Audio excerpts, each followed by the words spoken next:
जय राधा माधव जय कुंज बिहारी जय गोपीजना वल्लभा जय गिरिवरधारी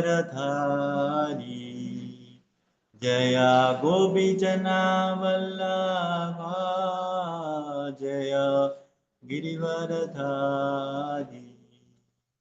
जय यशोदनन्दन व्रज जनरञ्जन यशोदनन्दन व्रज जनरञ्जन यमुनतीरावनचारी यमुनतीरावनचारी जय राधा माधवा जय कुंज बिहारी हरे कृष्णा कृष्ण कृष्णा हरे हरे हरे राम राम राम हरे हरे हरे कृष्णा कृष्ण कृष्ण हरे हरे हरे राम राम राम हरे हरे हरे कृष्णा कृष्ण कृष्ण हरे हरे हरे राम राम हरे हरे ॐ अज्ञानतिमिरान्धस्य ज्ञानाञ्जनशलाकया चक्षुर्मीलितं येन तस्मै श्रीगुरवे नमः। श्रीचैतन्यमनोभीष्टं स्थापितं येन भूतले स्वयं रूपकदामह्यं ददाति स्वपदान्तिकम् वन्देऽहं श्रीगुरुं श्रीयुतपदकमलं श्रीगुरुं वैष्णवां च श्रीरूपं साग्रजातं सकगण रघुनाथान्वितं तं सजीवं साद्वैतं सावधूतं परिजनसहितं कृष्णचैतन्यदेवं श्रीराधाकृष्णपादान् सकगणललिता श्रीविशाखान्वितं च हे कृष्णा करुणा सिन्धु दीनबन्धु जगत्पदे गोपेश गोपिकान्द राधाकान्द नमोऽस्तुते तप्तकाञ्चन गौराङ्गी राधे वृन्दावन ईश्वरी वृषभानुसुते देवी प्रणमामि हरिप्रिये वाञ्छकल्पतरुभ्यश्च कृपा सिन्धुभ्य एव च पतितानां पावनेभ्यो वैष्णवेभ्यो नमो नमः। जय श्री कृष्ण चैतन्य प्रभु नित्यानंद श्री अद्वैत गदाधर श्रीवासादि गौरभक्त वृंदा जय श्री कृष्ण चैतन्य प्रभु नित्यानंद श्री अद्वैत गदाधर श्रीवासादि गौरभक्त वृंदा जय श्री कृष्ण चैतन्य प्रभु नित्यानंद श्री अद्वैत गदाधर श्रीवासादि गौरभक्तवृंदा हरे कृष्णा कृष्णा कृष्णा हरे हरे हरे राम राम राम हरे हरे। ओम नमो भगवते वासुदेवाय ओम नमो भगवते वासुदेवाय ओम नमो भगवते वासुदेवाय। श्रीमद् भगवद्गीത യഥാരൂപം അധ്യായം 2 ഗീതാ വിഷയ സംഗ്രഹം ശ്ലോകം 5 വായിക്കട്ടെ. ഗുരുന ഹത്വാ ഹി മഹാനുഭാവാൻ ശ്രേയോ ഭോക്തും പൈഷ്യമപീഹ ലോകേ ഹത്വാർത്ഥകാമാംസ്തു ഗുരുനിഹൈവ ഭുഞ്ജീയ ഭോഹാൻ രുതിരപ്രതിക്താൻ. ഗുരുന ഹത്വാ ഹി മഹാനുഭാവാൻ ശ്രേയോ ഭോക്തും ഭൈഷ്യമപീഹ ലോകേ തത്വാർത്ഥകാമാംസ്തു ഗുരുനിഹൈവ ഭുഞ്ജീയ ഭോഗാൻ പ്രതിഗ്ധാൻ.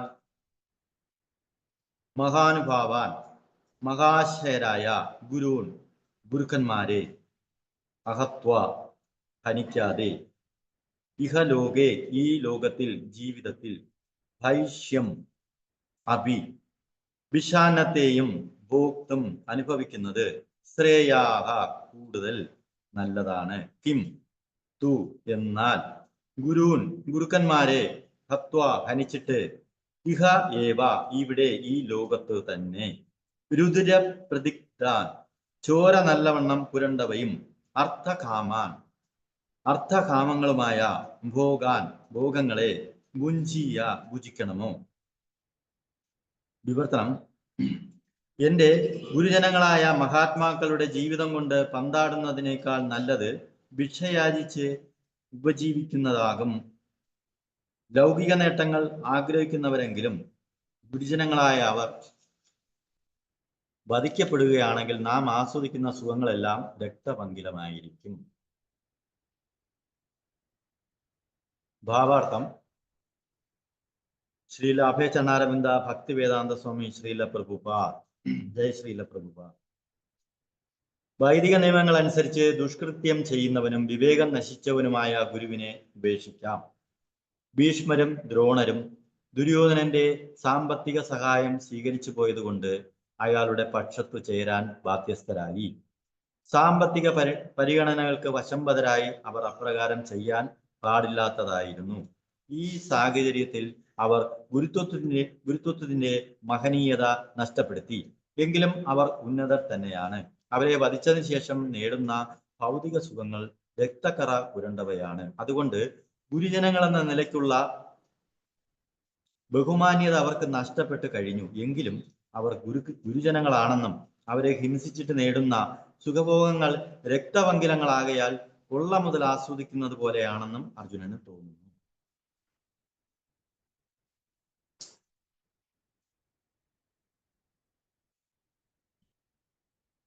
കഴിഞ്ഞ ആഴ്ചയിൽ വരാത്തവരെത്ര പേരുണ്ട്?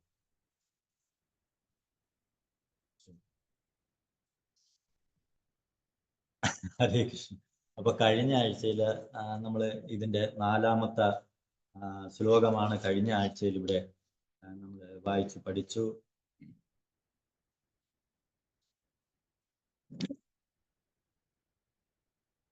കഴിഞ്ഞ ആഴ്ചയിൽ നമ്മൾ ആ ശ്ലോകത്തിന്റെ വിവർത്തനം ഒന്നുകൂടി വായിക്കാം. കഴിഞ്ഞ ആഴ്ച വരാത്തവരുണ്ടല്ലോ അല്ലെ? അപ്പൊ അവർക്കത് ഒന്നുകൂടി അത് കേൾക്കുന്നതിന് വേണ്ടിയിട്ട് ഒന്നുകൂടി ആവർത്തിക്കാം.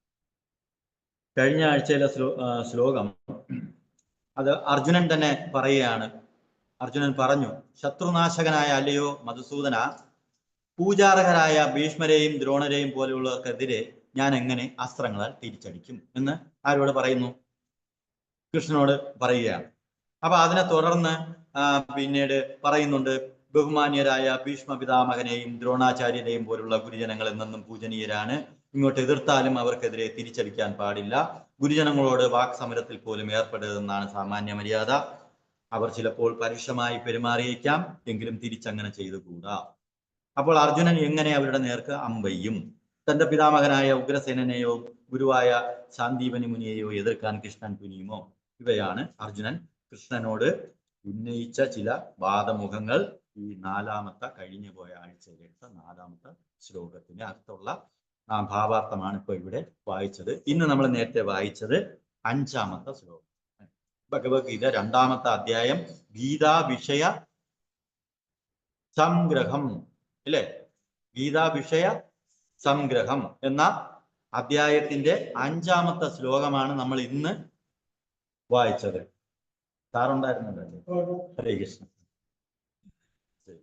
അപ്പൊ ഇന്നത്തെ ഈ ശ്ലോകത്തിന്റെ ഓരോ വാക്കുകളുടെ അർത്ഥവും ശ്രീല പ്രഭുപാദരിവിടെ കൊടുത്തിട്ടുണ്ട്. അതിന്റെ സംസ്കൃത വാക്കിന്റെ അർത്ഥം മലയാളത്തിൽ കൊടുത്തിട്ടുണ്ട്. പിന്നെ അതിന്റെ വിവർത്തനമുണ്ട്. പിന്നെ അതിന്റെ ഭാവാർത്ഥമുണ്ട്. ഇല്ലേ? അതുകൊണ്ട് നമുക്കത് വളരെ ഭംഗിയായി വായിച്ച് മനസ്സിലാക്കാൻ വളരെ എളുപ്പമാണ്. ഇല്ലേ? വായിക്കാൻ ബുദ്ധിമുട്ടുണ്ടാവുന്നുണ്ടോ? ഇത് വീട്ടിൽ വെച്ച് ഭഗവത്ഗീത വായിക്കുമ്പോൾ മനസ്സിലാക്കാൻ ബുദ്ധിമുട്ടുണ്ടോ? ഇല്ലേ? വളരെ നന്നായിട്ടുള്ള ഒരു വിവർത്തനമാണ് നമുക്ക് ഈ യഥാരൂപം ഭഗവത്ഗീത, അല്ലേ? അപ്പൊ ഇവിടെ തന്നെ ഇന്ന് ഈ ശ്ലോകത്തില് അർജുനൻ വീണ്ടും ഭഗവാനോട് പറയുകയാണ്, എന്റെ ഗുരുജനങ്ങളായ മഹാത്മാക്കളുടെ ജീവിതം കൊണ്ട് പന്താടുന്നതിനേക്കാൾ നല്ലത് ഭിക്ഷയാചിച്ച് ജീവിക്കുന്നതാകും.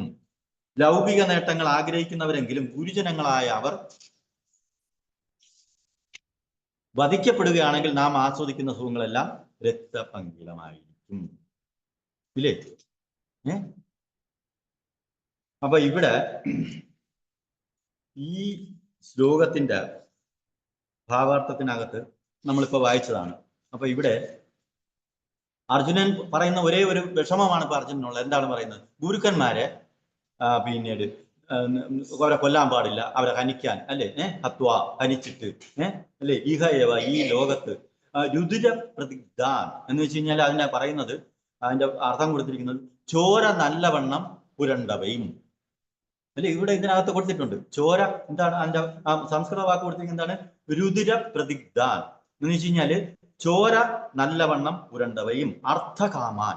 അർത്ഥകാമാൻ എന്ന് പറഞ്ഞു കഴിഞ്ഞാല് നമുക്ക് എന്താ പറയുന്നത്? ഓരോ ആഗ്രഹങ്ങൾ, അല്ലേ? കാമാർത്ഥം, അല്ലെ? അങ്ങനെയൊക്കെ നമ്മൾ പുരുഷാർത്ഥങ്ങളൊക്കെ കുറിച്ചൊക്കെ ഇനി അങ്ങോട്ട് പഠിക്കും.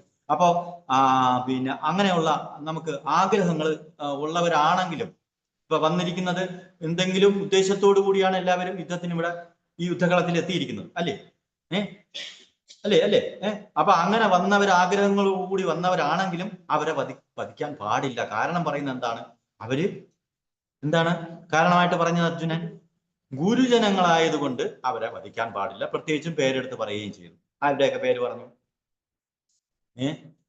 ഭീഷ്മരും ദ്രോണാചാര്യരുടെയും പേര് എടുത്തു പറയുകയും ചെയ്തു. മറ്റുള്ളത് അനേകം പേരുണ്ട്, അല്ലേ? ഇവിടെ പ്രത്യേകിച്ചുള്ള പ്രധാനപ്പെട്ടവരുടെ പേര് ഇവിടെ എടുത്തു പറയുകയും ചെയ്തു. അതുകൊണ്ട് അവരെ ഇവിടെ ഇതിൽ തന്നെ പറഞ്ഞിരിക്കുന്നു, ആ ശ്ലോകത്തിൽ, ഗുരുനഹത്വാഹി മഹാനുഭാവാൻ. ശ്ലോകം അതാണ് തുടക്കം. എന്താണ്? നിങ്ങൾ നോക്കുമ്പോൾ ഗുരുനഹത്വാഹി മഹാനുഭാവാൻ എന്നല്ലേ ശ്ലോകം കിടക്കുന്നത്, ഇല്ലേ? അപ്പൊ ഇവിടെ ആണ്ടോ അതിൽ പറഞ്ഞിരിക്കുന്നതാണ് മഹാനുഭാവാൻ എന്ന് പറയുമ്പോൾ എന്റെ ഗുരുജനങ്ങളായ അഥവാ മഹാത്മാക്കളുടെ ജീവിതം കൊണ്ട് പന്താടുന്നതിനേക്കാൾ നല്ലത് ഭിക്ഷയാചിച്ച് ജീവിക്കുന്നതാകും. എവിടെയെങ്കിലും ഞാൻ പോയി ഭിക്ഷ എടുത്തുവാണെങ്കിൽ ജീവിച്ചോളാം, ഗുരുക്കന്മാരെ വധിക്കുന്നതിൽ എനിക്ക് താല്പര്യമില്ല എന്ന് അർജുനൻ സ്വയം ആരോട് പറയുന്നു? ഭഗവാനോട് പറഞ്ഞ്, കൃഷ്ണനോട് പറഞ്ഞ് കേൾപ്പിക്കുകയാണ്. അപ്പൊ ഇവിടെ പറഞ്ഞിരിക്കുന്ന മഹാനുഭാവാൻ എന്നാണ് ഇവിടെ ശ്ലോകത്തിനകത്ത് ആര് പറഞ്ഞിരിക്കുന്നത്? ഗുരുക്കന്മാരെ കുറിച്ച്, ഇല്ലേ? മഹാനുഭാവാൻ എന്നുള്ള വാക്കാണ് ഇവിടെ കൊടുത്തിരിക്കുന്നത്. അപ്പൊ അതിന് പിന്നീട് അവരുടെ ആ ശ്രേഷ്ഠമായ അതിന്റെ അർത്ഥത്തെക്കുറിച്ച് മലയാളത്തിൽ കൊടുത്തിരിക്കുന്ന മഹാശയരായ എന്നാണ് അതിന്റെ മലയാള അർത്ഥം കൊടുത്തിരിക്കുന്നത്. എന്താണ്? മഹാശയരായ എന്നാണ് കൊടുത്തിരിക്കുന്നത്, ഇല്ലേ?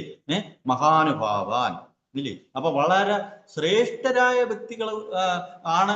അതുകൊണ്ട് അവരെ വധിക്കുവാൻ പാടില്ല, ഇല്ലേ? അവര് പറയുന്ന കാര്യങ്ങൾ നമ്മൾ തിരിച്ച് അവരുമായി വഴക്കുണ്ടാക്കാൻ പോലും പാടില്ല എന്ന് കഴിഞ്ഞ ശ്ലോകത്തിനകത്ത് നമ്മൾ, അല്ലെ? വാക് സമരത്തിൽ പോലും ഗുരുക്കന്മാരെടുത്ത് ഇടപെടാൻ പാടില്ല എന്നും കഴിഞ്ഞ ശ്ലോകങ്ങളിൽ അർജുനൻ പറയുന്നതായിട്ട് നമുക്ക് ഈ ശ്ലോകങ്ങൾ പഠിക്കുമ്പോൾ നമുക്ക് കാണാൻ പറ്റുന്നുണ്ട്. അപ്പൊ ഗുരുക്കന്മാരുടെ ആ മാഹാത്മ്യത്തെ ഇവിടെ അർജുനൻ വളരെ ഭംഗിയായി അറിയാവുന്നത് കൊണ്ട് അതിനെ വളരെ വളരെ വളരെ പ്രാധാന്യത്തോടു കൂടി തന്നെ എടുത്തു പറയുന്നുണ്ട്.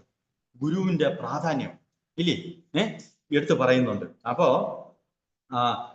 അതുകൊണ്ട് വേണമെങ്കിൽ ഞാൻ എല്ലാ ഭൗതിക സുഖങ്ങളും, അപ്പൊ അർജുനൻ എന്റെ ആ ക്വാളിറ്റിയാണ് നമ്മൾ യഥാർത്ഥത്തിൽ മനസ്സിലാക്കേണ്ടത്. അർജുനൻ എത്ര നല്ലൊരു വ്യക്തിയാണെന്ന് നമ്മൾ മനസ്സിലാക്കണം, അല്ലേ? അപ്പൊ കറ പുരണ്ട, അല്ലേ? അങ്ങനെയുള്ള പിന്നീട് സുഖ സൗകര്യങ്ങളൊന്നും എനിക്ക് വേണ്ട, അങ്ങനെയുള്ള, അല്ലേ? അത് കറ പുരണ്ട, അത് എന്നെ വിഷമിപ്പിക്കുന്നതാണ്. എനിക്ക് അതിൽ ഒട്ടും തന്നെ താല്പര്യമില്ല. ഞാൻ എവിടെയെങ്കിലും പോയി ഭിക്ഷ യാചിച്ച് വേണമെങ്കിൽ ജീവിച്ചോളാം. എനിക്ക് ഇതാണ് അർജുനന്റെ ഇപ്പോഴത്തെ അഭിപ്രായം. ആരോട് പറയുന്നു? കൃഷ്ണനോട് പറയുന്നു. ഞാൻ യുദ്ധം ചെയ്യാൻ, അവരെ കൊല്ലാനായിട്ട് താല്പര്യമില്ല. പ്രത്യേകിച്ചും അവര് മഹാനുഭാവൻ ആണ്. അവരെ വളരെ നമ്മൾ സാധാരണ ആൾക്കാരൊന്നും അല്ല നമ്മുടെ മുന്നിൽ നിൽക്കുന്നത്.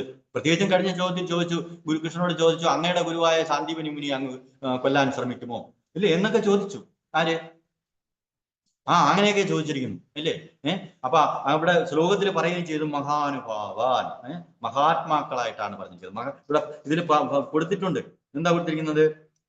ഇവിടെ അർത്ഥത്തിൽ കൊടുത്തിരിക്കുന്നത് എന്റെ ഗുരുജനങ്ങളായ മഹാത്മാക്കളുടെ എന്ന വാക്ക് ഇവിടെ കൊടുത്തിട്ടുണ്ട്. ജീവിതം കൊണ്ട് കണ്ടോ, നമുക്ക് അതിൽ വായിക്കാൻ പറ്റുന്നുണ്ട്. എന്താണ്? എന്റെ ഗുരുജനങ്ങളായ മഹാത്മാക്കളുടെ ജീവിതം കൊണ്ട് പന്താടുന്നതിനേക്കാൾ നല്ലത് ഭിക്ഷയാചിച്ച് ജീവിച്ചു കൊള്ളാം എന്നാണ് ഇവിടെ ആര് പറയുന്നു. പക്ഷേ ഇവിടെ പ്രത്യേകിച്ചും പറഞ്ഞിരിക്കുന്നു, ഭാവാർത്ഥത്തില് എന്താ പറഞ്ഞിരിക്കുന്നത്? ഭാവാർത്ഥം എടുത്തോ, അടുത്ത പേജ് എടുത്തില്ലേ? ഭാവാർത്ഥം എടുത്തില്ലേ? അതിനകത്ത് എന്താ പറഞ്ഞിരിക്കുന്നത്? ശ്രീല പ്രഭുപാദര് വൈദിക നിയമങ്ങൾ അനുസരിച്ച് ദുഷ്കൃത്യം ചെയ്യുന്നവനും വിവേകം നശിച്ചവനുമായ ഗുരുവിനെ ഉപേക്ഷിക്കാം. അപ്പോ ഇവിടെ പറഞ്ഞിരിക്കുന്നത് എന്താണ്? ഇത് വൈദിക നിയമങ്ങളിൽ പറഞ്ഞിട്ടുള്ളതാണ്.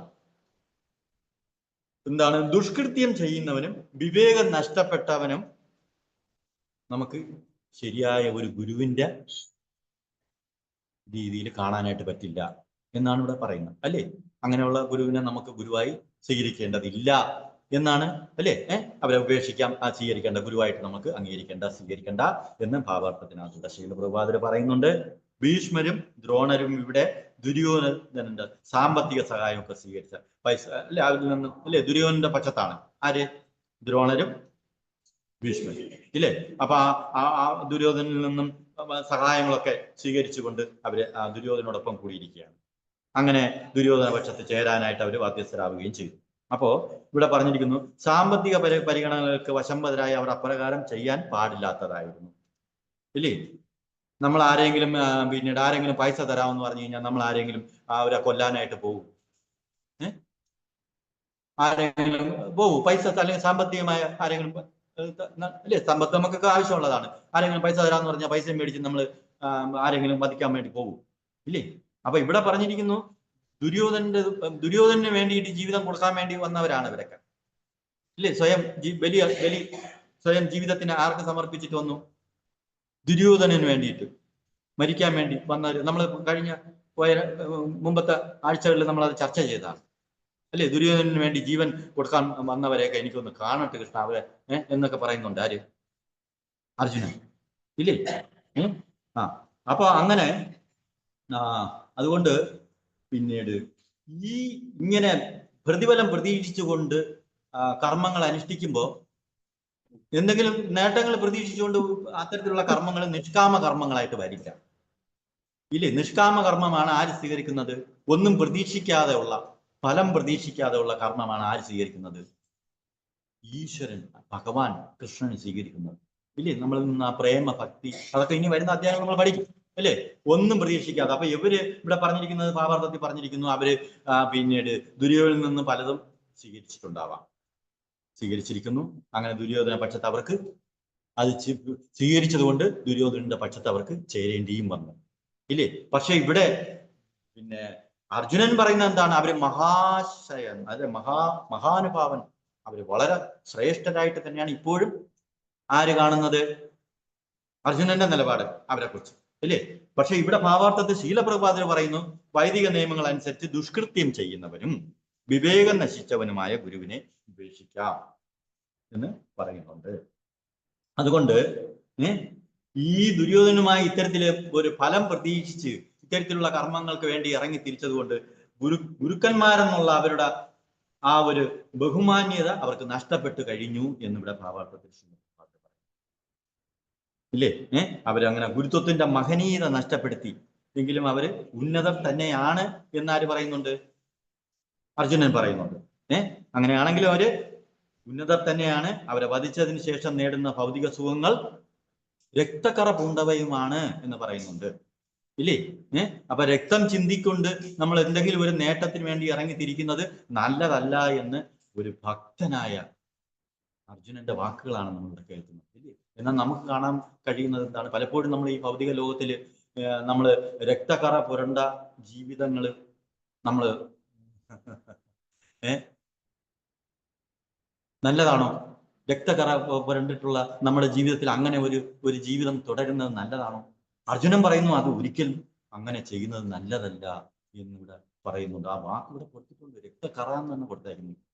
അത് പിന്നീട് രുദ്ര പ്രതിഗ്ധാൻ എന്നിവിടെ പ്രത്യേകിച്ച് അതിന് ഇവിടെ കൊടുത്തിട്ടുണ്ട്. അതിന്റെ ഇത് എന്താണ് പറഞ്ഞിരിക്കുന്നത്? ചോര നല്ലവണ്ണം പുരണ്ടവൈ. ഒന്ന് ആലോചിച്ച് നോക്കും. ചോര പുരളാത്ത ജീവിതം നമ്മൾ നയിക്കേണ്ടത് വളരെ അത്യാവശ്യമാണ്. ഇവിടെ ഈ ശ്ലോകത്തിനകത്ത് പ്രത്യേകിച്ച് എടുത്ത് കാണിക്കുന്നു, ഇല്ലേ? അപ്പൊ കൊല്ലുക എന്ന് പറഞ്ഞു കഴിഞ്ഞു കഴിഞ്ഞാല് അത്ര നല്ലൊരു കാര്യം അല്ല, അതിവിടെ എടുത്തു കാണിക്കുകയാണ്, ഇല്ലേ? എന്നാൽ പിന്നീട് നമ്മളില് ഈ ഒരു കാര്യം നമ്മൾ ഭഗവത്ഗീത പഠിക്കാത്തത് കൊണ്ടായിരിക്കാം ഈ പ്രാധാന്യം, നമ്മൾ അർജുനന്റെ വാക്കുകളൊക്കെ കേട്ട് പഠിക്കാത്തത് കൊണ്ടായിരിക്കാം പലപ്പോഴും നമ്മൾ കൊലപാതകങ്ങളിൽ ഏർപ്പെടുന്നു. പ്രത്യേകിച്ചും ഒരു ജീവിയെയും കൊല്ലാൻ പാടില്ല എന്നുള്ളതാണ് ശാസ്ത്രങ്ങളിൽ പറയുന്നത്. എന്തുകൊണ്ടാണ്? അല്ലേ? എല്ലാവരും ഇനി വരുന്ന ശ്ലോകങ്ങൾ നമുക്ക് പഠിക്കാൻ പറ്റും. എല്ലാവരും ഭഗവാന്റെ അംശവും ആത്മാക്കളുമാണ്. അവര് വ്യത്യസ്ത ശരീരങ്ങളിൽ അവർ ഇരിക്കുന്നതായിട്ടൊക്കെ ഇനി വരുന്ന ശ്ലോകങ്ങളിൽ നമ്മൾ പഠിക്കാൻ പോവുകയാണ്, ഇല്ലേ? അപ്പൊ ഒരു ജീവിയും നമുക്ക് കൊല്ലുവാൻ പാടില്ല എന്നുള്ളതാണ് യഥാർത്ഥത്തിൽ ശാസ്ത്രത്തിൽ അങ്ങനെയാണ് പറയുന്നത്. പക്ഷെ ഇവിടെ ഇവരെ കുറിച്ച് പ്രത്യേകിച്ച് പറയാനും കൂടെ അർജുനൻ അവരെ പേരെടുത്ത് പറയാൻ കാണുന്നതാണ്. അവരെ മഹാഭാവം എന്നാണ് പറയുന്നത്. എന്താണ്? മഹാജനങ്ങളായിട്ടാണ് പറഞ്ഞിരിക്കുന്നത്. ആര്? മഹാജനങ്ങൾ. ആരാണ്? ഭീഷ്മരക്ക, അല്ലേ? മഹാജനങ്ങളിൽ വരുന്നവരാണ്. അതുകൊണ്ട് അവര് നമ്മൾ സാധാരണ ജനങ്ങളല്ല, അതുകൊണ്ട് ഒരിക്കലും അവർ വധിക്കപ്പെടാൻ പാടില്ലാത്തവരാണ് എന്നാണ് ആരുടെ തീരുമാനം, ഇല്ലേ? അപ്പൊ രക്തക്കറ പോലുള്ള ജീവിതം നമുക്ക് വേണോ വേണ്ടയോ? വേണ്ട. അതാര് പറയുകയാണ്? പ്രത്യേകിച്ചും ഒരു ഭക്തൻ എന്നുള്ള നിലയിൽ അർജുനന്റെ വാക്കുകളാണിത്. ഇത് നമ്മൾ എല്ലാവരും സ്വീകരിക്കേണ്ടതല്ലേ, ഇല്ലേ? വീട്ടിനകത്ത് നമ്മൾ രക്തക്കറ ഒഴുക്കാറുണ്ടോ? ഉണ്ടോ? ജീവജാലങ്ങളെ എന്തിനെങ്കിലും കൊന്ന് രക്തക്കറ പുരട്ടാറില്ലേ പലപ്പോഴും നമ്മൾ, ഇല്ലേ? നമുക്കിവിടെ കാണാൻ പറ്റുന്നുണ്ട്. നമ്മൾ പശുക്കളെ കൊല്ലുക, മറ്റുള്ള ജീവജാലങ്ങളെ കൊല്ലുക, എന്നിട്ട് ആ രക്തക്കറ പുരണ്ട ആഹാരം നമ്മൾ കഴിക്കുക, ആണോ? പ്രത്യേകിച്ച് ഇവിടെ വാക്കെടുത്ത് പറഞ്ഞു രുദ്ര പ്രതിഗ്ധ, രക്തക്കറ എന്നാണ്. പ്രത്യേകിച്ച് ഗീതയിൽ എടുത്ത് കൊടുത്തിരിക്കുന്ന വാക്കാണ്. ഞാൻ പറയുന്ന അല്ല, അത് നിങ്ങൾ ഗീതയിൽ എടുത്ത് വായിച്ചു നോക്കൂ. അർജുനൻ അത് പ്രത്യേകിച്ച് ആ വാക്കുകൾ എടുത്ത് കാണിച്ചു. രക്തപങ്കിലമായ, നമ്മൾ കഴിക്കാൻ വേണ്ടി പോലും പലപ്പോഴും നമ്മൾ രക്തപങ്കിലമായ ആഹാരം പല ജീവജാലങ്ങളെയും കൊല്ലുകയും, ശാസ്ത്രങ്ങളിൽ ഒരു ജീവിയെയും കൊല്ലരുതെന്ന് പ്രത്യേകിച്ച് നമ്മൾ അഹിംസാ തത്വമൊക്കെ നമ്മൾ പറഞ്ഞു നടക്കാറുള്ളവരാണ്, അല്ലേ? ഒന്ന് ആലോചിച്ച് നോക്കും. അപ്പം അർജുനൻ എത്ര കൃത്യമായി അർജുനൻ പറഞ്ഞിരിക്കുന്നു, ഞാൻ എവിടെയെങ്കിലും ഭിക്ഷ യാചിച്ച് കഷ്ടപ്പെട്ട് മരിച്ചാലും കുഴപ്പമില്ല, ഞാൻ ഇത് ചെയ്യാൻ തയ്യാറല്ല. അപ്പൊ ഒരു ഭക്തൻ എന്നുള്ള നിലയിലേക്ക് മാത്രമേ ആ ഒരു ഭക്തി, അല്ലെങ്കിൽ ആ ഭഗവാന്റെ ഒരു ഭക്തനായി നമ്മൾ മാറുമ്പോൾ മാത്രമേ നമുക്ക് ഈ നിലയിൽ ചിന്തിക്കാനും ഇത്തരത്തിലുള്ള കർമ്മങ്ങളിൽ നിന്ന് പിന്തിരിയാനും കഴിയും. അതുകൊണ്ട് നമ്മൾ തീർച്ചയായിട്ടും ഈ അധ്യായം ഗീതാ വിഷയം എന്ന് പറയുന്ന ഈ ഗീതയുടെ സംഗ്രഹമാണ് ഇതിൻ്റെ അകത്ത്. ഇനി നമ്മൾ തുടർന്നുള്ള ശ്ലോകങ്ങളിൽ നമ്മൾ അത് പഠിക്കും. വളരെ ഗൗരവമായ വിഷയങ്ങളാണ് ഇനി അങ്ങോട്ട് പഠിക്കാൻ പോണ ശ്ലോകങ്ങളിൽ. നമുക്കത് ചർച്ച ചെയ്ത് ഭഗവാൻ ഇനി അങ്ങോട്ട് സംസാരിക്കാൻ തുടങ്ങാൻ പോകുന്നതേ ഉള്ളൂ.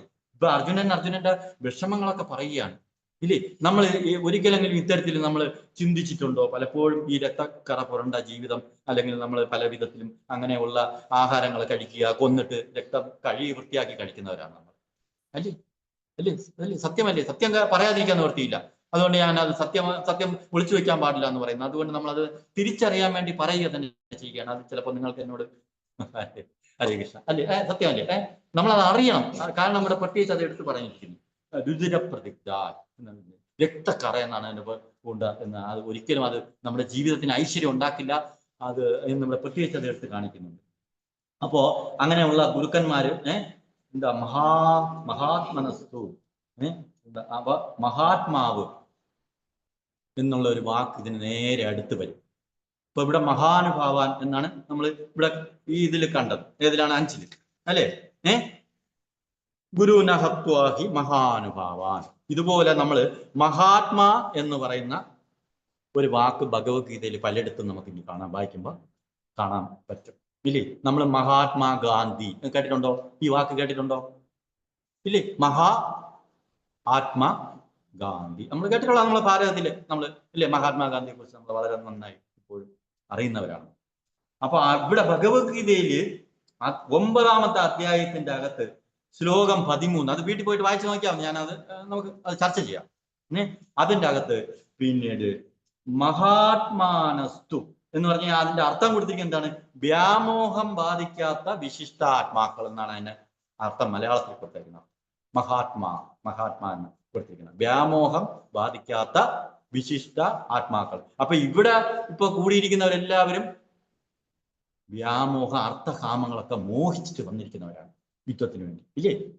ഫലം പ്രതീക്ഷിച്ച് രാജ്യം വിട്ടുകൊടുക്കാൻ പാടില്ല, അതുകൊണ്ട് രാജ്യത്തിന്റെ നമ്മൾ കൈവശം വെക്കണം, അപ്പൊ അതിനുവേണ്ടി യുദ്ധം ചെയ്ത് അവരെ തോൽപ്പിക്കണം. ഈ ഉദ്ദേശത്തിലല്ലേ ഇവിടെ യുദ്ധത്തിൽ യുദ്ധം വന്നിരിക്കുന്നത്, അല്ലേ? രാജ്യാന്തര തലത്തിലുള്ള പ്രശ്നങ്ങളാണ് അല്ലെ നടക്കുന്നത്, യുദ്ധം തുടങ്ങിയിരിക്കുന്നത്. അപ്പൊ അതാണ്. അപ്പൊ ഇവിടെ പറയും അപ്പൊ വ്യാമോഹം, യഥാർത്ഥ മോഹം എന്താണ്? നമുക്ക് ഈശ്വരനെ കിട്ടണം എന്നുള്ള യഥാർത്ഥത്തിൽ ആ മോഹം നല്ലത് തന്നെയാണ്, അല്ലെ? ഈ കൃഷ്ണനുമായിട്ട് ബന്ധപ്പെട്ടുള്ള കാര്യങ്ങളെ കുറിച്ച് മനസ്സിലാക്കാനും അത്തരത്തിൽ ഭഗവാനുമായി ബന്ധപ്പെട്ട കാര്യങ്ങൾ അനുഷ്ഠിക്കാനും ചെയ്യുന്ന കാര്യം, ആ ഒരു മോഹം നല്ലതല്ലേ?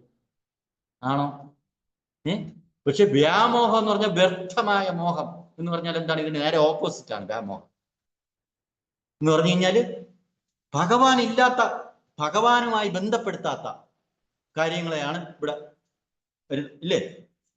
യഥാർത്ഥത്തിൽ അങ്ങനെ കൃഷ്ണനുമായി നമ്മൾ ബന്ധപ്പെട്ട് ഇനി അങ്ങോട്ടുള്ള കാര്യങ്ങളെല്ലാം നമ്മൾ മനസ്സിലാക്കുമ്പോൾ യഥാർത്ഥ മഹാത്മാവ് ആരാണെന്ന് നമുക്ക് ഈ 9-ാമത്തെ അധ്യായത്തിലെ 13-ാമത്തെ ശ്ലോകത്തിന്റെ ഭാവാർത്ഥത്തിനകത്ത് ശ്രീല പ്രഭുപാദിൽ വളരെ ഭംഗിയായിട്ട് യഥാർത്ഥ മഹാത്മയുടെ മഹാനുഭാവാൻ എന്ന് ആരെ കുറിച്ച് പറഞ്ഞു? ഭീഷ്മരെയും ദ്രോണരെയും കുറിച്ച് ഈ ശ്ലോകത്തിന്റെ അകത്ത് അർജുനൻ വിളിച്ചിട്ടുണ്ട്, മഹാനുഭാവം. അപ്പൊ ഇനി മഹാത്മാ എന്നുള്ള വാക്ക്, ഇല്ലേ? അല്ലേ? അപ്പൊ അത് നമ്മൾ മനസ്സിലാക്കണം. അപ്പൊ മഹാത്മാ എന്നുള്ള വാക്ക് 9-ാമത്തെ അധ്യായത്തിനകത്ത് യഥാർത്ഥ മഹാത്മാവ് ആരാണ്, ഇല്ലേ? മഹാത്മാഗാന്ധിയെ കുറിച്ച് നമ്മൾ മഹാത്മാവായിട്ട് പറയാറുണ്ട്. അപ്പൊ യഥാർത്ഥ മഹാത്മാവ് ആരാണെന്ന് ഭഗവത്ഗീതയിലെ 9-ാമത്തെ അധ്യായത്തിനകത്ത് 13-ാമത്തെ ശ്ലോകത്തില് വ്യാമോഹം ബാധിക്കാത്ത വിശിഷ്ട ആത്മാക്കൾ എന്നാണ് അതിന് മലയാള അർത്ഥം കൊടുത്തേക്കുന്നത്. ഇപ്പോ ഇവിടെ ഈ യുദ്ധത്തിന് വഴി പങ്കുവെക്കാൻ വന്നവരെല്ലാവരും അർത്ഥകാമങ്ങൾ മോഹിച്ചു വന്നവരാണ്. അർജുനൻ പറഞ്ഞിട്ടുണ്ട് അതിനകത്ത്, അങ്ങനെ വന്നവരാണെങ്കിൽ പോലും അവരെ വധിക്കാൻ പാടില്ല. എന്തെങ്കിലും ഫലം പ്രതീക്ഷിച്ചാണ് അവർ വന്നത്, അല്ലെ? വ്യാമോഹം, ഇല്ലേ? എന്തെങ്കിലും ആവശ്യമില്ലാത്ത മോഹങ്ങളൊക്കെ ആയിട്ടാണ് അവര് വ്യാമോഹം. അപ്പൊ അങ്ങനെ വ്യാമോഹം ഇല്ലാത്ത ആൾക്കാരെയാണ് യഥാർത്ഥത്തിൽ ഉള്ള മഹാത്മാക്കൾ. അതാരാണ് എന്ന് 9-ാമത്തെ അധ്യായം പഠിക്കുമ്പോൾ നമുക്ക് വളരെ ഭംഗിയായിട്ട് മനസ്സിലാക്കാൻ പറ്റും. ഇപ്പൊ 2-ാമത്തെ അധ്യായത്തിനകത്ത് നമ്മൾ ചർച്ച ചെയ്യുന്നതേ ഉള്ളൂ, ഇല്ലേ? അപ്പൊ അത് വളരെ ഭംഗിയാ.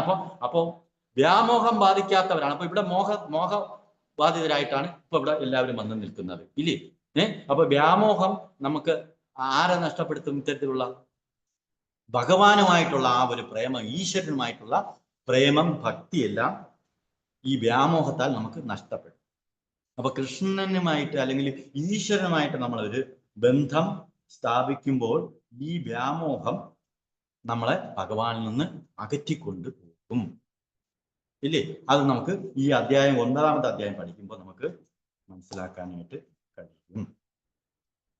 അപ്പോ ഇവിടെ പറഞ്ഞിരിക്കുന്ന മഹാത്മാവ് എന്ന് പറയുമ്പോൾ ഭഗവാൻ ശ്രീകൃഷ്ണന് സ്വയം സമർപ്പിക്കുന്ന ഒരാൾ തൽക്ഷണം തന്നെ ഭൗതിക പ്രകൃതിയുടെ അധികാര പരിധിക്ക് അതീതനാകും. അതാണ് ഈ വ്യാമോഹം തീണ്ടാതെ നിന്നതിനുള്ള യോഗ്യതയായിട്ട് നമുക്ക് വരുന്നത്. ഭൗതിക പ്രകൃതിയുടെ അധീനതയിൽ നിന്ന് മുക്തനാവാൻ കഴിയുന്നത് പരമദിവ്യോത്തമ പുരുഷന് സ്വയം സമർപ്പിച്ച ഒരാൾക്ക് മാത്രമാണ്. ഇത് ഇപ്പൊ ഈ ഇതിനകത്ത് പാവാർത്ഥത്തിൽ കാണില്ല, പക്ഷെ എങ്കിലും നമ്മൾ അത് അറിഞ്ഞിരിക്കണം. ഇനിയിപ്പോ ഭഗവാൻ പിന്നീട് കൃഷ്ണൻ ആരെ ഇനിയിപ്പോ ഉപദേശിക്കും? ഭഗവാൻ തുടങ്ങിയിട്ടില്ല, ആരെ ഉപദേശിക്കും? ഇല്ലേ? ഭഗവാനാണ്. ശ്രീ ഭഗവാന് വാച എന്ന ഗീതയിൽ നമ്മൾ വായിച്ചതാണ് കഴിഞ്ഞ ശ്ലോകങ്ങളിലൊക്കെ, അധ്യായങ്ങളിലൊക്കെ, അല്ലേ? ശ്രീ ഭഗവാന് വാച. അപ്പോ ഈ 13-ാമത്തെ ശ്ലോകത്തിൽ 9-ാമത്തെ 13-ാമത്തെ ഒരു മഹാത്മാവിന്റെ വിശദമായ ചിത്രീകരണമുണ്ട്. അപ്പൊ ദിവ്യശക്തിയിൽ സ്ഥിതി ചെയ്യുന്നു എന്നതാണ് അദ്ദേഹത്തിന്റെ പ്രഥമ ലക്ഷണം. ഭൗതിക പ്രകൃതിക്ക്, ത്രിഗുണങ്ങൾക്ക് അധീനനല്ല. ആര്? മഹാത്മാവായിട്ട് പറയുന്ന വ്യക്തി. അപ്പൊ ഇവിടെ മഹാനുഭാവ എന്ന് പറഞ്ഞാൽ ഇവരൊക്കെ ഈ പറഞ്ഞ ഭൗതിക പ്രകൃതിയുമായിട്ട് ബന്ധപ്പെട്ട് കഴിയുന്നവരാണ്. ത്രിഗുണങ്ങളിൽ വശംവദരായിട്ട് ഇല്ലേ? അവരൊന്നില് തമോ ഗുണത്തിലോ രജോ ഗുണത്തിലോ സത്വ ഗുണത്തിലോ ഒക്കെ കഴിയുന്നവരായിരിക്കാം. ഇല്ലേ? ഇല്ലേ? അപ്പൊ അതിൽ നിന്ന് മോചിതനാവണമെന്നുണ്ടെങ്കിൽ ഒരാള് ആരുടെ അനുഗ്രഹത്തിന് പാത്രീഭൂതരാവണം?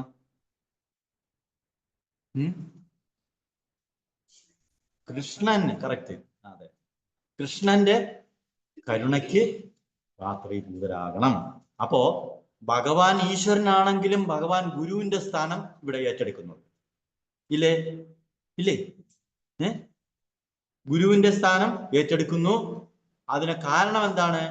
അർജുനന്റെ ഈ നിലപാട് കൊണ്ടാണ് ഭഗവാൻ ഗുരുവിന്റെ സ്ഥാനം ഏറ്റെടുത്ത്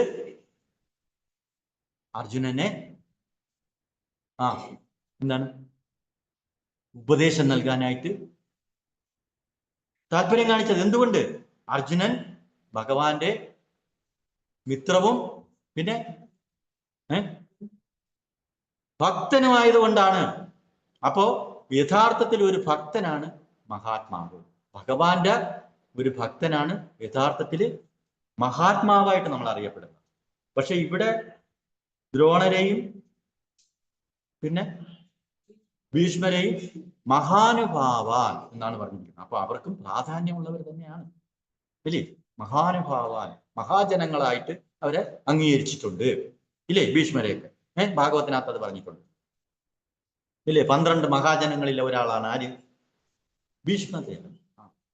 അപ്പൊ അവര് മഹാനുഭാവാൻ എന്നാണ് ഇവിടെ നമ്മൾ ഈ ശ്ലോകത്തിനകത്ത് 5-ാമത്തെ ശ്ലോകത്തിനകത്ത് അർജുനൻ അത് പ്രത്യേകിച്ച് എടുത്ത് പറഞ്ഞിട്ടുണ്ട്. പക്ഷെ ഇനി നമുക്ക് ഒരു ഭക്തന്റെ നിലപാടിലേക്ക് നമ്മൾ വരും. ഇവിടെ അർജുനൻ യഥാർത്ഥത്തിൽ കൃഷ്ണനിൽ നിന്ന് ഉപദേശിക്കാൻ കിട്ടാനുള്ള അവസരം ഉണ്ടായത് ഭഗവാന്റെ പിന്നീട് ഭക്തനും മിത്രവുമായ ഭഗവാൻ ഉപദേശം കൊടുക്കാനായിട്ട് തയ്യാറായത് എന്ന് കൃഷ്ണൻ തന്നെ പറയുന്നു.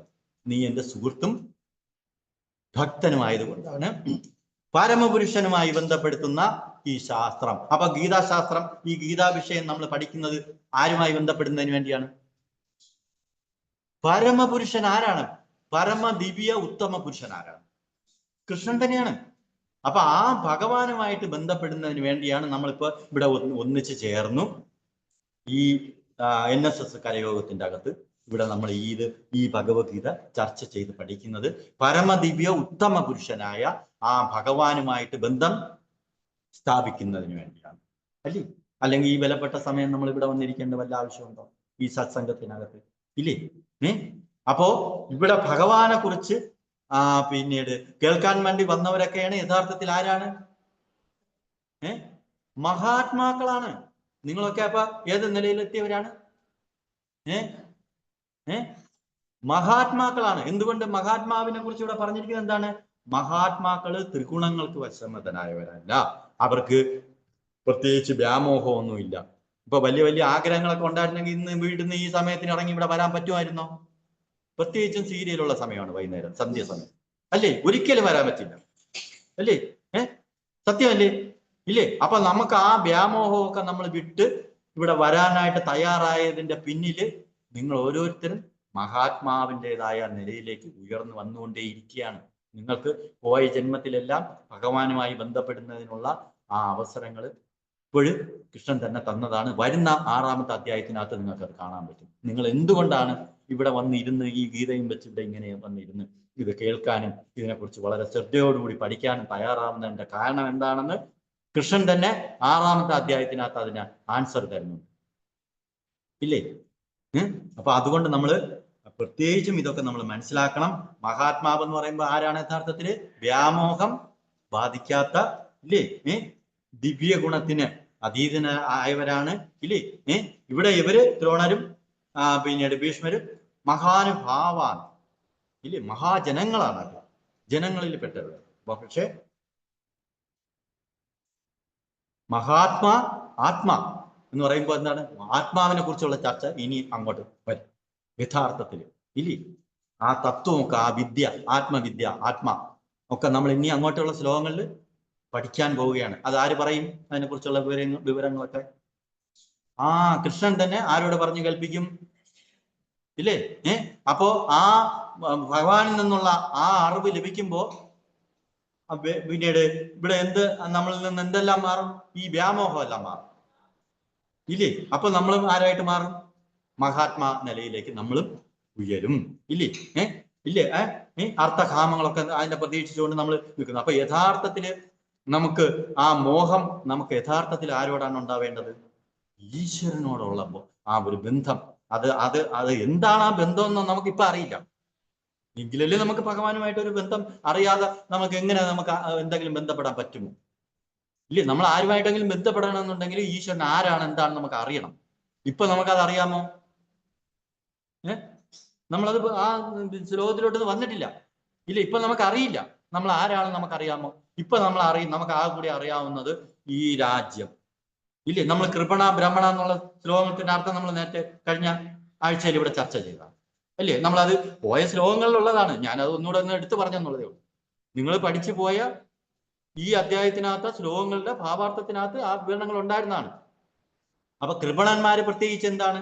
ഈ വ്യാമോഹമൊക്കെ ബാധിച്ചു കഴിഞ്ഞു കഴിഞ്ഞാൽ പിന്നെ അവർക്ക് എൻ്റെ ഫാമിലി, എൻ്റെ നാട്, എൻ്റെ രാജ്യം അതിനെയൊക്കെ എനിക്ക് നേടിയെടുക്കണം. അതിനു വേണ്ടിയിട്ട് ആരെങ്കിലും കൊന്നിട്ട് രക്തം ചൊരിച്ചാലും വേണ്ടിയില്ല, വെടിവെച്ചിട്ടായിരുന്നാലും കുഴപ്പമില്ല, നമ്മൾ ഉദ്ദേശിക്കുന്ന കാര്യങ്ങൾ നടക്കണം എന്നാണ് വ്യാമോഹത്തില് ഒരു ജീവസത്ത അല്ലെങ്കിൽ ഒരു ജീവാത്മാവായ നമ്മൾ ഒരു വ്യക്തികൾ എന്നുള്ള നിലയിൽ നമ്മൾ അങ്ങനെ ആയിരിക്കാൻ ചിന്തിക്കുന്നു അല്ലേ?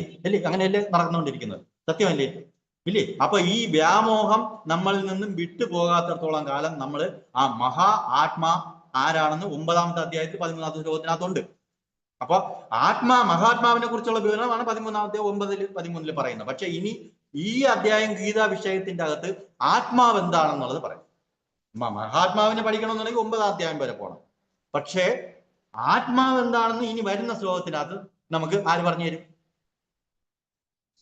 കൃഷ്ണൻ പറഞ്ഞു തരും. പക്ഷെ നമ്മളെല്ലാവരും ഇനി പഠിക്കുമ്പോൾ നമുക്കത് മനസ്സിലാക്കാൻ പറ്റും. നമ്മളെല്ലാവരും ആത്മാക്കളാണെന്നുള്ളത് ഇനി നമുക്കത് അറിയാൻ പറ്റും. ഇതൊക്കെ നമുക്ക് കുറച്ച് അറിയാം ഇല്ലേ? നമ്മൾ കേട്ടിട്ടില്ലേ? നമ്മളിപ്പോ വായിച്ചുകൊണ്ടിരിക്കുന്നവരെ നിങ്ങൾക്ക് അറിയാം അല്ലേ? നമ്മളൊക്കെ ആത്മാക്കളാണ്. പക്ഷേ ആത്മാ ഇതൊക്കെ ഉണ്ട്. അപ്പൊ മഹാത്മാ എന്ന് പറഞ്ഞു കഴിഞ്ഞാല് ഭഗവാനെ കുറിച്ച് തന്നെ നിരന്തരം ഭഗവാനുമായി ബന്ധപ്പെട്ടിരിക്കുന്ന വ്യക്തിയെയാണ് ഇവിടെ യഥാർത്ഥത്തില് മഹാത്മാവെന്ന് അറിയുന്നത്. അങ്ങനെയുള്ള അത്തരത്തില് ഒരു മഹാത്മാവിന് കൃഷ്ണനിലൊഴികെ മറ്റേതൊരു വിഷയത്തോടും താല്പര്യം ഉണ്ടാവും. അപ്പൊ ഒരു മഹാത്മാവായിട്ടുള്ള ഇവിടെ മഹാനുഭാവാൻ എന്ന് പറഞ്ഞ വ്യക്തികളൊക്കെ ഇവിടെ യുദ്ധത്തിന് തയ്യാറായി വന്നിരിക്കുകയാണ് അല്ലെ? ഭീഷ്മരും ദ്രോണരും. പക്ഷേ മഹാത്മാവായ ഒരു വ്യക്തിക്ക് എന്നുവെച്ചാൽ ആത്മാ ഇല്ലേ? ഏറ്റവും ശ്രേഷ്ഠനായ ആത്മാ എന്നാണ് അവിടെ പറഞ്ഞിരിക്കുന്നത്. എന്താ വെച്ചാൽ വ്യാമോഹം തീണ്ടാത്ത എന്ന് തന്നെ അർത്ഥവും കൊടുത്തിട്ടുണ്ട്. അപ്പൊ അങ്ങനെയുള്ള ആ വ്യക്തി കൃഷ്ണനിലൊഴികെ മറ്റേതൊരു വിഷയത്തിലും താല്പര്യം ഉണ്ടാവില്ല. കാരണം ഈശ്വരനുമായിട്ട് നിരന്തരം അദ്ദേഹം ഭഗവാനെ കുറിച്ച് മാത്രം ചിന്തിക്കുകയും ഭഗവാന്റെ നാമം നിരന്തരം ജപിക്കുകയും ഒക്കെ ചെയ്യുന്ന വ്യക്തിയാണ് യഥാർത്ഥത്തിൽ ആര്? മഹാത്മാ. അങ്ങനെയുള്ള വ്യക്തിക്ക് കൃഷ്ണനാണ് ആദിപുരുഷനെന്നും സർവകാരണങ്ങൾക്കും കാരണമെന്നും ആർക്കറിയാം? മഹാത്മാവായ ഒരു വ്യക്തിക്ക് അറിവുണ്ടാവും. ആ നിലയിൽ നമ്മൾ എത്തുമ്പോൾ നമുക്കത് മനസ്സിലാക്കാൻ കഴിയും. അപ്പൊ അങ്ങനെയുള്ള ആ ഒരു നിലയിലേക്ക് എത്തുന്നതിന് വേണ്ടി നമുക്ക് അത്യാവശ്യം വേണ്ടുന്ന ഒരു കാര്യമുണ്ട്. എന്താണെന്നറിയാമോ? ഇപ്പൊ നമ്മളൊക്കെ ആത്മാക്കളായിരിക്കും, ആണ്, സത്യമാണ്, ആത്മാവാണ്. അത് ഗീതയിൽ അത് ഇനി വരുന്ന ശ്ലോകത്തിനകത്ത് പറയും. അപ്പൊ നമ്മളൊരു മഹാത്മാവായ ഒരു നിലയിലേക്ക് നമ്മൾ വരണമെന്നുണ്ടെങ്കിൽ നമുക്ക് അതിനകത്ത് ആ നിലയിൽ എത്താനുള്ള ഒരു അവസരം നമുക്ക് എങ്ങനെയാണ് കിട്ടുന്നതെന്നറിയാമോ?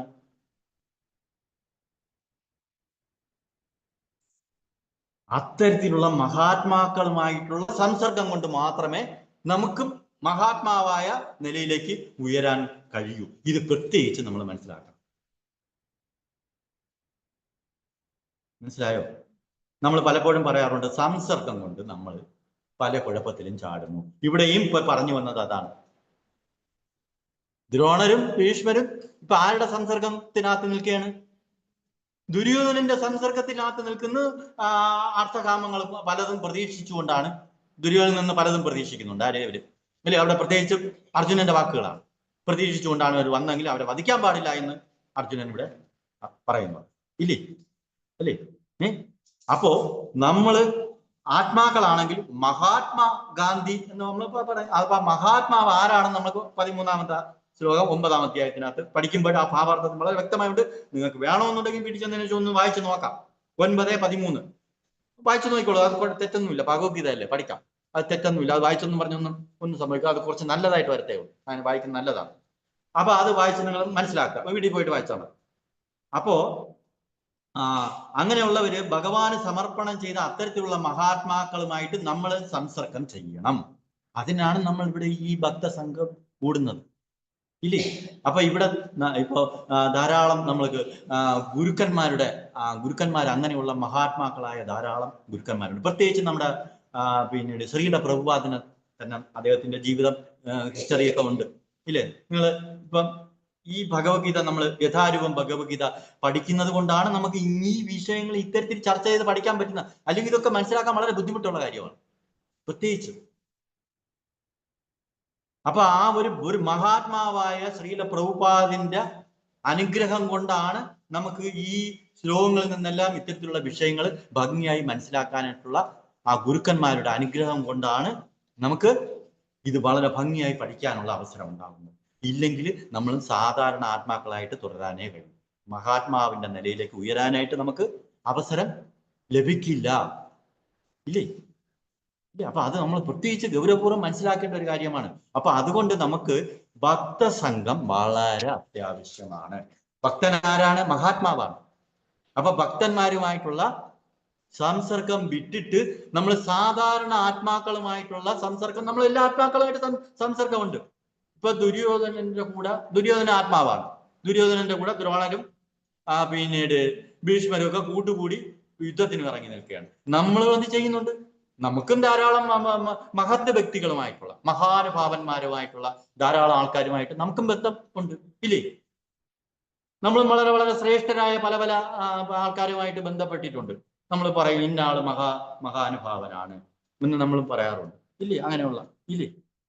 ഇല്ലേ? നമുക്ക് വളരെ പ്രധാനപ്പെട്ട അങ്ങനെയുള്ള വലിയ വലിയ ആൾക്കാരെയൊക്കെ കുറിച്ച് നമ്മൾ പേരെടുത്ത് പറയാറുണ്ട്. മഹാനുഭാവാൻ ആയ ആള്, അദ്ദേഹം വളരെ മഹാനു വ്യക്തിയാണ്. പക്ഷെ മഹാ ആത്മാ എന്ന് പറഞ്ഞു കഴിഞ്ഞാൽ അദ്ദേഹത്തിന് ഭഗവാൻ ഒഴിച്ചിട്ട് വേറെ ഒന്നിനോടും വ്യാമോഹം ഒട്ടുമില്ലാത്ത, കൃഷ്ണനെ കുറിച്ച് മാത്രം ചിന്തിക്കുന്ന, അല്ലെങ്കിൽ ഭഗവാന് വേണ്ടിയിട്ട് നിരന്തരം സേവനം ചെയ്യാൻ തയ്യാറാകുന്ന ഒരു വ്യക്തിയാണ് യഥാർത്ഥ മഹാത്മാവ് എന്ന് എവിടെ പറഞ്ഞു? ഭഗവത്ഗീത 9ാമത്തെ അധ്യായത്തിന്റെ അകത്ത് 13ാമത്തെ ശ്ലോകത്തിനകത്ത് പറഞ്ഞിട്ടുണ്ട്. അതിന്റെ ഭാവാർത്ഥം വായിച്ചാൽ നിങ്ങൾക്ക് മഹാത്മാവ് ആരാണെന്ന് മനസ്സിലാക്കാം. ഇന്ന് വീട്ടിൽ പോയിട്ട് വായിച്ചു നോക്കാം, ഇല്ലേ? അപ്പൊ അങ്ങനെയുള്ള മഹാത്മാക്കളുടെ സംസർഗമാണ് നമുക്ക് വേണ്ടത്. അപ്പോൾ നമ്മൾ ആ നിലയിലേക്ക് ഉയരും എന്ന് ആ ഭാവാർത്ഥത്തിനകത്ത് പറഞ്ഞിട്ടുണ്ട്. അപ്പൊ ഒരു മഹാത്മാവിന്റെ അനുഗ്രഹം കൊണ്ട് നമുക്കും മഹാത്മാവായിട്ട് മാറാൻ പറ്റും, ഇല്ലേ? നമുക്ക് മഹാത്മാവ് ആവണം.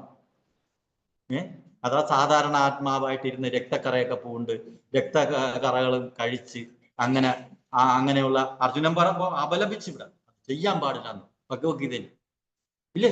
പ്രത്യേകിച്ച് എടുത്ത് പറഞ്ഞു. എനിക്ക് വേണ്ട എന്ന് അർജുനൻ ഇവിടെ പ്രത്യേകിച്ച് പറഞ്ഞു. ഞാൻ വേണമെങ്കിൽ ഭിക്ഷ യാചിച്ച് തെണ്ടി ജീവിച്ച് ചത്തോളാം, എന്നാലും ഞാൻ ഇത് ചെയ്യാൻ തയ്യാറല്ല. അതൊരു ഭക്തന് മാത്രമേ അങ്ങനെ ചിന്തിക്കാൻ കഴിയൂ. നമ്മൾ വിചാരിക്കുന്ന എന്താണ്? ആരെങ്കിലും വെടിവെച്ച് കൊന്നിട്ടായിരുന്നാലും ശരി, എല്ലാം എനിക്ക് നേടിയെടുക്കണം എന്നല്ലേ നമ്മൾ പ്രതീക്ഷിക്കുന്ന, അല്ലേ? അതിന് വ്യാമോഹമാണത്. അത് ആവശ്യമില്ലാത്ത മോഹങ്ങളാണ് അങ്ങനെ, അല്ലേ? ആ വ്യാമോഹങ്ങളൊക്കെ നമുക്ക് ആരുടെ കരുണയാൽ ഒഴിവാക്കാൻ പറ്റും? മറ്റുള്ള മഹാത്മാക്കളുടെ സംസർഗം കൊണ്ട് നമുക്കും വ്യാമോഹം വിട്ടുപോകും, ഇല്ലേ? ഭഗവാൻ ആരാണ്? പരം ആത്മാവാണ്, ഇല്ലേ? നമ്മള് ആത്മാ. ഇനി അടുത്തത് ഒരു ആത്മാവുണ്ട്. ആര്? മഹാ ആത്മാവുണ്ട്, ഇല്ലേ? നമ്മള് ഭഗവാൻ ഏതാണ്? പരമാത്മാ. നമ്മൾ സാധാ ആത്മാ. ഇനി വലിയ ആത്മാവുണ്ട്. ആരാണ്? മഹാത്മാ, ഇല്ലേ? അപ്പൊ ആ മഹാത്മാവിന്റെ സംസർഗത്താൽ നമുക്ക് ആരെ ലഭിക്കും? പരമാത്മാവുമായിട്ടുള്ള ആ ഒരു ബന്ധം, ഭഗവാനുമായിട്ടുള്ള ആ ഒരു ബന്ധം നമുക്ക് കിട്ടും. അതുകൊണ്ട് സംസർഗം, മഹാത്മാക്കളുടെ സംസർഗം ഒരിക്കലും നമ്മൾ എത്ര കഷ്ടപ്പെട്ടിട്ടായിരുന്നാലും നമ്മൾ അവരുടെ സംസർഗം ഒരിക്കലും ഉപേക്ഷിച്ച് കളയരുത്. അതുകൊണ്ട് നമ്മൾ സംസർഗം കൂടുക, ഭഗവാനെ കുറിച്ച് മനസ്സിലാക്കി നമുക്ക് പറഞ്ഞു തരാനായിട്ട് വരുന്ന മഹാത്മാക്കളായ ഭക്തന്മാര്, ശ്രീല പ്രഭുപാദനെ പോലെയുള്ള ഗുരുജനങ്ങള് ഇല്ലേ, ഇല്ലേ, അങ്ങനെയുള്ള അവരിൽ നിന്ന് നമ്മൾ ഇതൊക്കെ കേട്ട് പഠിക്കുക ഇല്ലേ. ഭാഗവത്തിനകത്ത് പറയുന്ന എന്താണ്, ഇങ്ങനെയുള്ള ഇതിലേക്ക് നമുക്ക് ഈ മാർഗത്തിലേക്ക് വരുന്നതിന് വേണ്ടി പറയുന്ന പ്രക്രിയകളിൽ ഫസ്റ്റിൽ പറയുന്ന എന്താണ്, ശ്രവണം, കീർത്തനം, വിഷ്ണു സ്മരണം. അപ്പൊ നമ്മൾ ആദ്യം എന്ത് ചെയ്യണം, ഇത്തരത്തിലുള്ള മഹാത്മാക്കളൊക്കെ ഉണ്ടെന്നും ഇല്ലേ, അവരുടെ കഥകളൊക്കെ നമ്മൾ ഇല്ലേ ഇല്ലേ കേട്ട് പഠിക്കണം ഇല്ലേ. ഭക്തന്മാരുടെ കഥകളൊക്കെ നമുക്ക് കേട്ട് പഠിക്കുമ്പോൾ ആ ഭക്തന്മാരും ഭഗവാനും അത്തരത്തിലുള്ള മഹാത്മാക്കളൊക്കെ ഭഗവാനുമായിട്ട് ഏത് വിധത്തിലാണ് ബന്ധപ്പെട്ടിരുന്നതെന്നൊക്കെ നമുക്കും മനസ്സിലാക്കാൻ കഴിയുമ്പോൾ നമ്മുടെ ഹൃദയത്തിനകത്തും എന്തുണ്ടാവും, ഭക്തി. ആ ഭക്തി നമ്മുടെ ഉള്ളിലും വരും ഇതൊക്കെ മനസ്സിലാക്കുമ്പോൾ. ഇല്ലെങ്കിൽ ഇപ്പോ ഭക്തി വരുമ്പോ നമ്മുടെ ഹൃദയമൊക്കെ നല്ല അർജുനനെ പോലെ അല്ലേ, ഒന്നിനെയും ഒരു ജീവിയെയും കൊല്ലാതെയും രക്തക്കറ ഇല്ലാതെയുള്ള ആഹാരങ്ങൾ കഴിക്കാനും ഒക്കെ തയ്യാറാവും അല്ലേ. അല്ലെങ്കിൽ നമ്മളും ചോര കുടിയന്മാരായിട്ട് കഴിയേണ്ടി വരും. അത് സത്യമായിട്ടും ഭഗവത്ഗീത നമ്മൾ ആ രീതിയിൽ പഠിക്കണം, മനസ്സിലാക്കണം. ഇല്ലെങ്കിൽ നമ്മൾ അങ്ങനെ തന്നെ പതിച്ച് കിടന്ന് ജീവിതം പാഴായി പോകത്തില്ലേ ഇല്ലേ. അല്ലെ, ചില കാര്യങ്ങൾ നമ്മൾ ആ ഗൗരവത്തിൽ തന്നെ പഠിച്ചേ പറ്റും ഇല്ലേ. അപ്പൊ അതുകൊണ്ടാണ് നമ്മുടെ ഈ യഥാരൂപം ഭഗവത്ഗീത ശ്രീല പ്രഭുപാദർ ഒന്നും വിളിച്ചു വെച്ചിട്ടില്ല. എന്തുകൊണ്ടാണ്, അദ്ദേഹം ഭഗവാനെ മാത്രം ഇങ്ങനെ എടുത്ത് കാണിക്കുകയാണ്.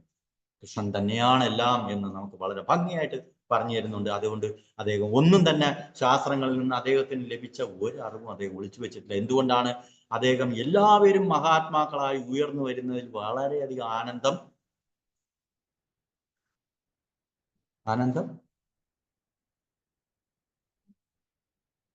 കാംക്ഷിക്കുന്ന ഒരാളാണത്. അങ്ങനെയാണ് അദ്ദേഹം ആനന്ദത്തിൽ ആറാടിയത്. ശ്രീല പ്രഭുപാദര് അദ്ദേഹത്തിന്റെ പിന്നീട് സ്വന്തം കാര്യങ്ങളിൽ നമുക്ക് അറിയാൻ പറ്റും. വയസ്സായ കാര്യത്തെ എല്ലാവരും വയസ്സായിരിക്കുമ്പോൾ എവിടെയെങ്കിലും റെസ്റ്റ് എടുത്തിട്ട് ടി വി നോക്കി ഇരിക്കുന്ന ഒരു കാലമാണ് നമുക്ക് കാണുന്നത് അല്ലേ. അങ്ങനെയല്ലേ വീട്ടിലുള്ളവരും പറയും, അനങ്ങരുത്, എനിക്ക് ആശുപത്രി കൊണ്ടുപോകാൻ വയ്യ, അനങ്ങാതെ അവിടെ ഇരുന്നോ, വല്ലതും കഴിക്കാൻ സമയത്തിന് തരാൻ, തിന്നിട്ട് അവിടെ ഇരുന്നോളാൻ പറയും ഇല്ലേ. ഇല്ലേ, ബാക്കിയുള്ളവർ ബുദ്ധിമുട്ടുണ്ടാക്കരുത് എന്നൊക്കെ പറയും. പക്ഷെ ശ്രീല പ്രഭുപാദർ അദ്ദേഹത്തിന്റെ ആ ജീവിതം പോലും നോക്കാതെ അദ്ദേഹം വളരെ മറ്റുള്ള ജീവജാലങ്ങളുടെ എല്ലാ നന്മയെ പ്രതീക്ഷിച്ചുകൊണ്ട് എല്ലാ ആത്മാക്കളെയും ആ മഹാത്മാവെന്നുള്ള നിലയിലേക്ക് ഉയർത്തിക്കൊണ്ടുവരുന്നതിന് വേണ്ടിയിട്ട് അദ്ദേഹം അഹോരാത്രം പണിയെടുക്കുകയും ശരീരത്തിന്റെ കഷ്ടതകളൊന്നും തന്നെ വകവയ്ക്കാതെ നമുക്കൊക്കെ വേണ്ടി അദ്ദേഹം ഈ ശ്രീല പ്രഭുപാദിന്റെ ഈ ഭഗവത്ഗീത വിവർത്തനം ചെയ്ത് തരികയും ഒക്കെ ചെയ്ത മഹാത്മാവായ മഹത് വ്യക്തിയാണ്. അപ്പൊ നമ്മളൊക്കെ തന്നെ ഇവിടെ ഇതിൽ പങ്കെടുക്കാനും ഇത് കേൾക്കാനുമുള്ള അവസരം ലഭിച്ചത് കൊണ്ട് നമ്മളെല്ലാവരും ഭാഗ്യശാലികളാണ്. മഹാഭാഗ്യശാലി, ഭാഗ്യമില്ലാത്തവർക്കൊന്നും തന്നെ ഈ ഒരു അവസരം കിട്ടില്ല. നമ്മൾ ഏതെങ്കിലും സാധാരണ ആത്മാക്കളായിട്ടുള്ള ആൾക്കാരുടെ കൂടെ ചേർന്ന് രക്തകറ പുരണ്ട ജീവിതവും നയിച്ച് ഒരു ദിവസം വെറുതെ മറ്റുള്ള ജീവജാലങ്ങളെ പോലെ ചത്തങ്ങ് പോകും. അങ്ങനെ പോകാനുള്ളതാണോ ഈ മനുഷ്യജന്മം? ആണോ? അല്ല എന്നുള്ളത് വരുന്ന അധ്യായങ്ങളിൽ ഭഗവത്ഗീത പഠിക്കുമ്പോൾ അതിന്റെ വളരെ വിശദമായ കാര്യങ്ങൾ ചർച്ച ചെയ്ത് നമുക്ക് പഠിക്കാൻ പറ്റും ഇല്ലേ. അപ്പൊ ഈ ഒരു അറിവ് നമ്മൾ പഠിച്ച് മനസ്സിലാക്കേണ്ടത് അത്യാവശ്യമുള്ളതാണോ അല്ലേ? ആണോ? നിങ്ങൾ തന്നെ പറയൂ. തീർച്ചയായിട്ടും ഇല്ലേ. ഇപ്പൊ നമ്മുടെ ജീവിതം ഇവിടെ അർജുനന്റെ വാക്കുകൾ അനുസരിച്ചിട്ടാണെങ്കിൽ നമ്മൾ ജീവിതം ഇപ്പൊ ഏത് നിലയിലുള്ളതാണ്? വ്യാമോഹത്താൽ നമ്മൾ രക്തകറ പൂണ്ട ജീവിതമാണ് നമ്മൾ നയിച്ചുകൊണ്ടിരിക്കുന്നത്. വളരെ ഭംഗിയായി നമുക്കത് ചിന്തിച്ചാൽ മനസ്സിലാക്കാൻ പറ്റും. അർജുനനെ അതിനെ വളരെ ഭംഗിയായി അപലപിച്ചു. പാടില്ലാതെ ഞാൻ അതിനെ തയ്യാറല്ല എന്ന് പ്രത്യേകിച്ച് അദ്ദേഹം പറയുകയും ചെയ്തു. അദ്ദേഹം രാജകുടുംബാംഗമാണ്, വില്ലാളി വീരനാണ്, എല്ലാ കഴിവുള്ള ആളുമാണ്, സാധാരണ ആളൊന്നും അല്ല അല്ലേ. അപ്പൊ അദ്ദേഹത്തിന്റെ ആ വാക്കുകൾ ആധികാരികമായിട്ടുള്ളതാണ്. അതുകൊണ്ട് നമ്മൾ അതിനെ വളരെ ഗൗരവത്തോടുകൂടി എടുക്കണം. സാധാരണ ഒരു വ്യക്തിയുടെ അദ്ദേഹം ഭഗവാന്റെ സുഹൃത്താണ്, അതിനോടൊപ്പം ഭക്തനുമായിട്ട് കൃഷ്ണൻ തന്നെ അംഗീകരിച്ചിട്ടുണ്ട് അർജുനനെ ഭക്തനായിട്ട്. അപ്പൊ ആ അർജുനന്റെ വാക്കുകളാണ് നമ്മൾ ഇന്നത്തെ ഈ ശ്ലോകത്തിനകത്തൂടെ പഠിച്ചത്, ഭഗവത്ഗീതയിലൂടെ പഠിച്ചത് ഇല്ലേ. അപ്പൊ അതുകൊണ്ട് നമ്മൾ ഇത് വളരെ ഗൗരവത്തോടുകൂടി ഉണ്ടാക്കുക ഈ തുടർന്നുള്ള ശ്ലോകങ്ങളിൽ നമ്മൾക്ക് പലതും നമുക്ക് ഭഗവാൻ നമുക്ക് ശ്രീല പ്രഭാതരുടെ പർപ്പോട്ടിനകത്ത് പറഞ്ഞു തരും. അപ്പൊ നമുക്ക് ഇതൊക്കെ മനസ്സിലാക്കാൻ പറ്റും. ഇല്ലേ? നിങ്ങൾക്ക് എന്തെങ്കിലും സംശയമുണ്ടോ ഇന്നത്തെ ഈ ശ്ലോകം വായിച്ചതിൽ നിന്ന്? ചോദിക്കും.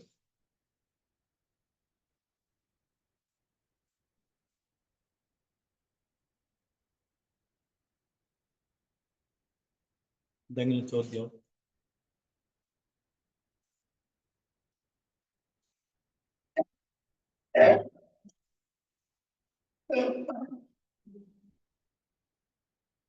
അപ്പൊ നമ്മൾ നിരന്തരം ഈ ഇതിൽ പ്രത്യേകിച്ച് നമുക്കൊരു പ്രശ്നമുള്ളതെന്ന് പറഞ്ഞു കഴിഞ്ഞാല് നമ്മുടെ ഇപ്പോഴത്തെ അത് ഇനി വരുന്ന അധ്യായങ്ങളിലൊക്കെ വളരെ വിശദമായിട്ടുള്ള കാര്യങ്ങളാണ്. പ്രത്യേകിച്ച് ഇപ്പൊ നമ്മുടെ മനസ്സ് വളരെ പ്രക്ഷുബ്ധമാണ്.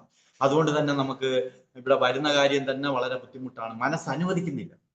ഇല്ലേ? നമ്മൾ നേരത്തെ പറഞ്ഞ പോലെ ഈ വ്യാമോഹമൊക്കെ ഉള്ളത് കൊണ്ട് നമ്മൾ സീരിയലിന്റെ സമയത്താണ് വരുന്നത്. പിന്നെ പല കാര്യങ്ങള് വീട്ടിനകത്ത് ഇങ്ങനെയൊക്കെ ഉള്ള മനസ്സിന്റെ അകത്ത് ഇങ്ങനെ കാട് കയറി നിൽക്കും. അപ്പൊ അതിനൊരു ഭഗവാന്റെ ഒരു അനുഗ്രഹം നമുക്ക് മനസ്സിനെ ആര് നിയന്ത്രിച്ചു തരും? നമ്മുടെ മനസ്സിനെ ആര് നിയന്ത്രിച്ചു തരും?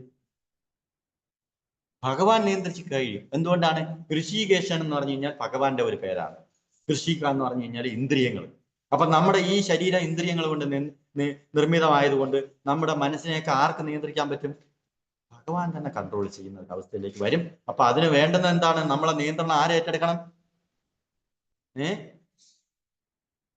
അപ്പൊ നിയന്ത്രണം എന്ന് പറഞ്ഞു കഴിഞ്ഞാൽ യഥാർത്ഥത്തിൽ ആജ്ഞയാണ്. നിയന്ത്രിക്കുക എന്ന് പറഞ്ഞു കഴിഞ്ഞാൽ ആജ്ഞയാണ്. ഇല്ലേ? ഇനി അർജുനന് ആര് ആജ്ഞ കൊടുക്കും, നിയന്ത്രിക്കും? ഭഗവാനാണ് ഇനി അങ്ങോട്ട് നിയന്ത്രിക്കാൻ പോണത്. ഇല്ലേ?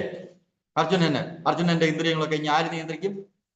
ഭഗവാൻ നിയന്ത്രിക്കും. അപ്പൊ അതുപോലെ നമുക്കും ഭഗവാന്റെ നാമമൊക്കെ ജപിച്ച് നിരന്തരം ഇരുന്നു കഴിഞ്ഞാൽ നമുക്കും ആ ശരിയായ ഇന്ദ്രിയ നിയന്ത്രണമൊക്കെ ഉണ്ടാവും. കൃഷ്ണന്റെ കരുണയാലാണ് അത് ഉണ്ടാവുന്നത്. കാരണം എന്താണ്?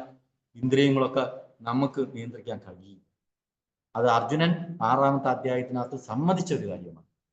മനസ്സിനെ എനിക്ക് നിയന്ത്രിക്കാൻ പറ്റുന്നില്ല കൃഷ്ണ, അത് വലിയ കാറ്റിനെ വേണമെങ്കിൽ ഞാൻ പിടിച്ചു നിർത്തി തരാം, മനസ്സ് ഭയങ്കര ചഞ്ചലമാണെന്നൊക്കെ പറയുന്നുണ്ട്. അപ്പൊ അതുകൊണ്ട് ഭക്തസംഘത്തിലൊക്കെ വരാനായിട്ട് പല പുറത്തുള്ള ആൾക്കാർക്കൊക്കെ വളരെ വിഷമത്തിലാണ്. കാരണം മനസ്സ് പിടിച്ചാൽ കിട്ടുന്നില്ല. വെറും ആവശ്യമില്ലാത്ത കാര്യം ഒന്നുമില്ലെങ്കിൽ നമ്മൾ വേറെ എന്തെങ്കിലും ടി വി കാണാൻ, അല്ലെങ്കിൽ ആരെങ്കിലും അപ്പുറത്തുള്ള മതിലിന്റെ അടുത്ത് പോയി നിന്ന വീട്ടുകാരടുത്ത് അതിലൊക്കത്തുള്ളവർക്ക് ഒരു ആവശ്യമില്ല 2 മണിക്കൂർ സംസാരിച്ചുണ്ട്. ഇല്ലേ? ഇതൊക്കെ നമ്മൾ ചെയ്യുന്ന കാര്യങ്ങളാണ്. ഇല്ലേ? ഒന്നും വെറുതെ വേസ്റ്റ് ചെയ്ത് കളയാണ് ചെയ്യുന്നത്, ഒന്നും ഒരു പ്രയോജനവും ഇല്ലാതെ. ഇല്ലേ? പക്ഷെ ഇത് നമ്മളെ ഏത് നിലയിലോട്ട് കൊണ്ടെത്തിക്കും?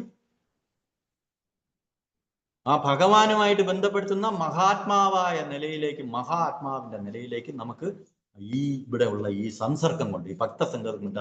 അപ്പൊ ഭക്തസംഘം വളരെ പ്രാധാന്യമുള്ളതാണ്. എല്ലാവരെയും ഈ ഭക്തസംഘത്തിലേക്ക് വരാൻ വേണ്ടി നിങ്ങൾ എല്ലാവരെയും ക്ഷണിക്കുകയും ഭഗവാന്റെ നാമം അത് മനസ്സിനൊക്കെ ശക്തി ഉണ്ടാകുന്നതിന് വേണ്ടി നാമജപം തീർച്ചയായിട്ടും മുടക്കരുത്. അടുത്ത ആഴ്ച അഥവാ ഞങ്ങൾക്ക് എന്തെങ്കിലും കാരണങ്ങൾ കൊണ്ട് വരാൻ കഴിഞ്ഞില്ലെങ്കിലും നേരത്തെ മാതാജി പറഞ്ഞതുപോലെ ചൂടാവാതെ